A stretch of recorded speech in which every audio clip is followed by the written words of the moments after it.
Hi all, this is going to be a quick lecture on the homework for 3.4. So I'll go over the answers for 3.4.1 and explain them, and then I'll go over just the answers for 3.4.3, and I'll just be covering those problems that we were assigned. So for 3.4.1, number 1 says either we require forced sterilization of third world peoples or the world population will explode and all of us will die. We certainly don't want to die, so we must require forced sterilization. That's a false dichotomy. So it sets up two options: forced sterilization or all of us will die.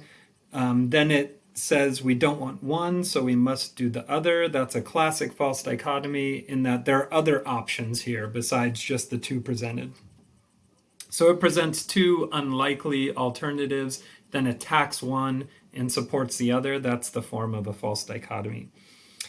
Then we skip to number 5. Number 5 says, why is it so difficult for you to reach a decision? So this is a question. So really there's only one fallacy that it could be. So it's either a complex question or it's no fallacy. If it's a complex question, then there are actually two questions smuggled into one question. So if somebody asks you, why is it so difficult for you to reach a decision, and you answer that question, you give them a reason why, then you're admitting the answer to another question, that being,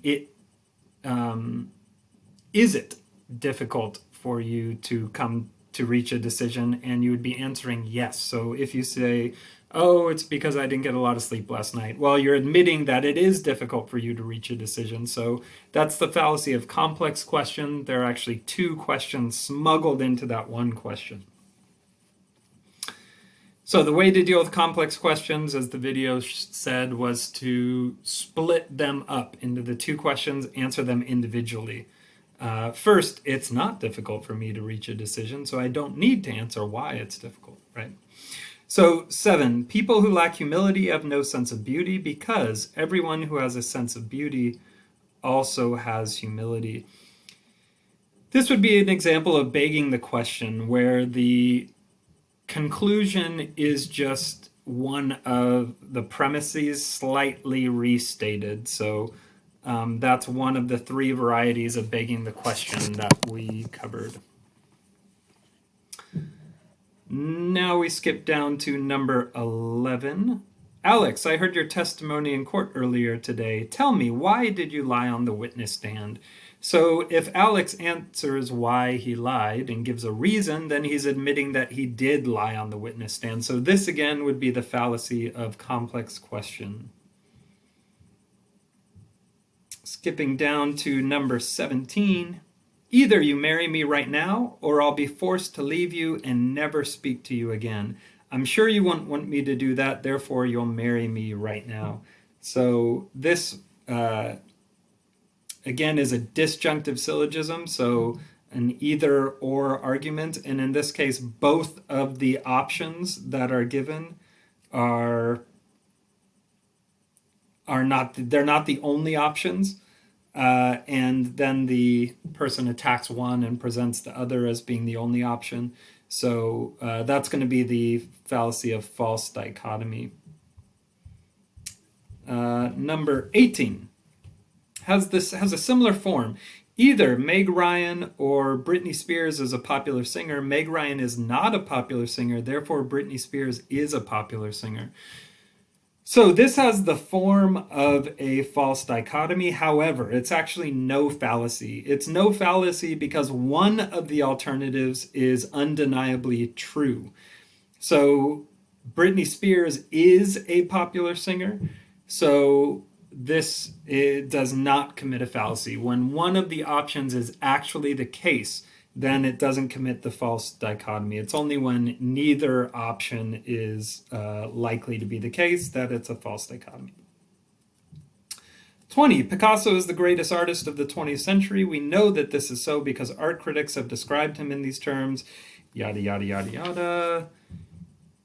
This is true because it takes more keenly developed sense of appreciation to realize that Picasso is the greatest artist of the 20th century. So note the conclusion, Picasso is the greatest artist of the 20th century. Why should we believe that? Because he's the greatest artist of the 20th century. So this is reasoning in a circle. It starts with a premise and ends with a conclusion that's actually the same as the first premise. So classic begging the question, circular reasoning. 22. Sylvia, I saw you shopping for wine the other day. Incidentally, are you still drinking excessively? So note the word still in there. If Sylvia answers this question, she's admitting she used to be drinking excessively. So this again would be a complex question.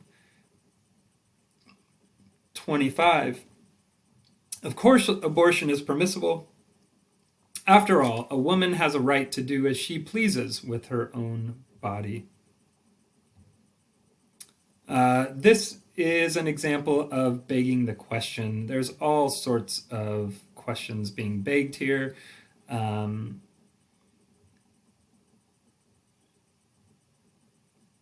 One of the questions being begged here is, well, is it okay for a woman to do something to her own body that affects another potential life?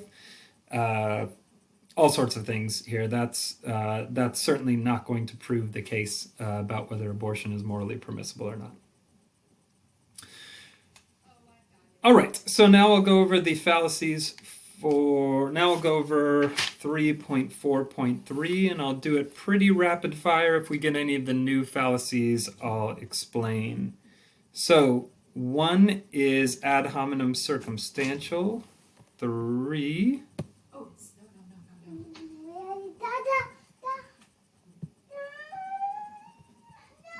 no. 3 is appeal to unqualified authority. Yeah, 3 is appeal to unqualified authority. 6 is appeal to vanity. So appeal to the people. 7 is begging the question. So let me explain that. Surely it's morally permissible to kill animals for food. If God didn't want us to eat animals, he wouldn't have made them out of meat.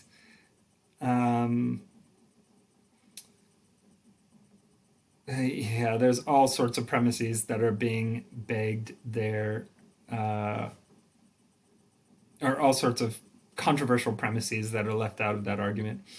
8 is a hasty generalization. 9 is appeal to ignorance. 11 is weak analogy. 13, false cause. 14, red herring. 15, complex question. So, Paul, it was great to see you at the party the other night. Everyone there was doing crack. Incidentally, how long have you been dealing that stuff? If Paul gives an answer with a length of time, he's admitting that he is dealing crack and has been. 17, ad hominem circumstantial. 18, pity. 20, false dichotomy. Either we have prayer in our public schools or the moral fabric of society will disintegrate. The choice should be obvious. Even if we don't have prayer in public schools, it's unlikely that the moral fabric of society will disintegrate. So that's a false dichotomy. 22 is weak analogy. 25, straw man. 27, begging the question. We know that induction will provide dependable results in the future because it has always worked in the past. Whatever has consistently worked in the past will continue to work in the future, and we know this is true because it has been established by induction. So this is reasoning in a circle. It assumes that induction is a good argument form to prove that induction is a good argument form. 28 is accident. 29 is force. 30, weak analogy. 31, red herring. 32, tu quoque, or you2. 33, slippery slope. 35, begging the question. Criminals are stupid because anyone who isn't basically stupid wouldn't be a criminal. So that's begging the question because it only slightly rephrases the premise as the conclusion. 36 is appeal to unqualified authority. 37, false cause. 38, weak analogy. 40 is begging the question. The Book of Mormon is true, yada, yada, yada. We know that because the Book of Mormon is true, so that's reasoning in a circle. So that's one of the varieties of begging the question. Skipping down to 44, false dichotomy. Either you buy me a new BMW or I won't be able to get back and forth to school. I know you want me to go to school, so the choice is clear. So there are other alternatives. There are other ways to get to school. So this is a false dichotomy. 45 is appeal to ignorance. 46, hasty generalization. 47, missing the point. 48, false cause.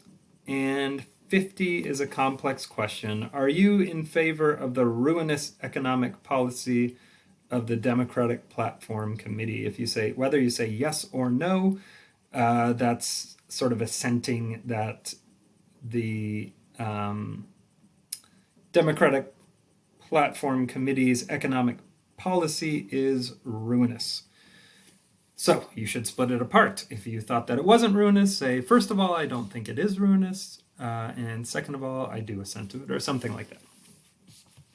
So those are the answers to the homework. If you have any questions on any particular problems, feel free to send me an email, or we can set up a meeting to talk about it. Good luck on the Chapter 3 test. Thanks all.